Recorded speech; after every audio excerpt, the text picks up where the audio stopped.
और अफसोस की बात है कि आज ईरान पे इसराइल ने जिस शिद्दत से अटैक किया है वो तारीख़ का सबसे बड़ा हमला है और ये हमला आज ईरान को घुटनों पे लेकर आ गया है। ईरान की पूरी सुप्रीम जो है कमांड ख़त्म कर दी गई है, उसके न्यूक्लियर एसेट्स को भी ठीक ठाक डैमेज किया गया है।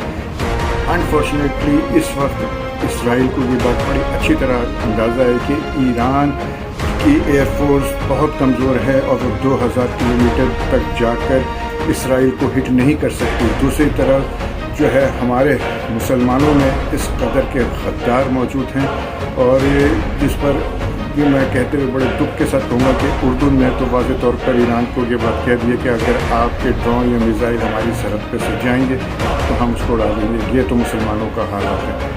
आपको एक चीज़ मैं बताऊं, जो ईरान पर अटैक हुआ है ये इस तरह नहीं हुआ है। इसके पीछे काफ़ी 1-1.5 साल से अमेरिका और इसराइल पूरी प्लानिंग कर रहे थे।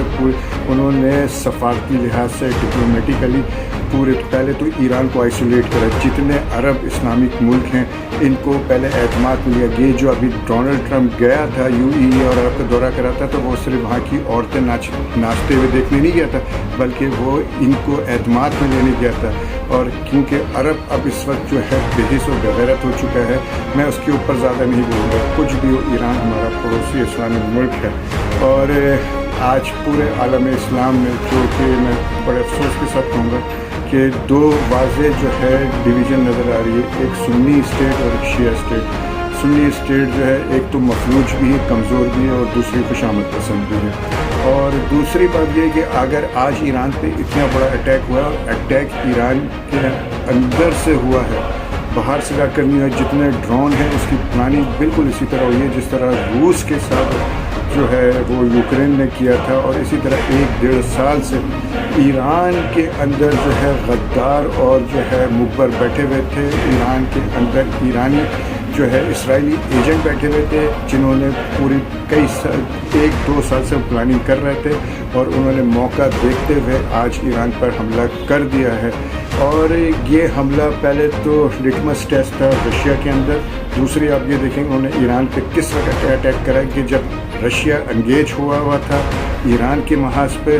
दूसरी तरफ जो है उसने जो है अरब ममालिक को अपने उसमें लिया और ईरान को तमाम जगह से आइसोलेट करते हुए जो है उसने ये अटैक करा है। और डोनाल्ड ट्रंप का आप बयान देखो, उसने वाज़ेह तौर पे ईरान को कहा है कि अगर तुम बाज आ गए तो सही, वरना हम तुम्हें सफ़े हस्ती से मिटा देंगे, तुम्हारा नाम और निशान मिटा देंगे।